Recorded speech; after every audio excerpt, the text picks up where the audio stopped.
የተቀመጠውንም ደቂቃውንም ቀኑንም ሂሳብ ሳናደርግ እንተጋገዝ። በተቻለ መጠን ሰላም እንባባል።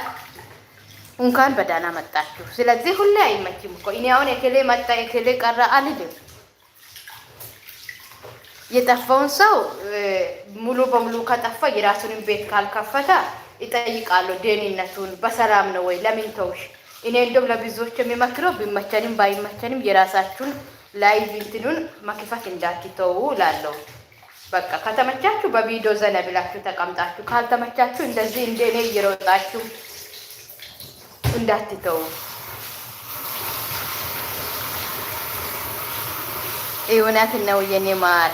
አመሰግናለሁ ወንድም ማዳም እና ሁላችሁም እንኳን በዳና መጣችሁ። አዎ እኔ ሲመቸኝ ስልክን ስክሮል እያረኩኝ እጄ ላይ ስልክ ካለ ከተመቸኝ እኔ እክሌ መጣ እክሌ አልመጣልኝ ቤታቸውን ሲደርስ አስተማሪ ነገር ካለ ይማራለሁ። ማመካከር ጫወተም ከሆነ ይጫወታለሁ። ካልተመቸኝም ላይክ አድርጌ ሰላም ብዬ አልፋለሁ። በቃ ከተመቸኝ ደግሞ በደንብ ይጫወታለሁ። ሀሳብ እየተለዋወጥኩኝ ያልገባኝን እየጠየቅኩኝ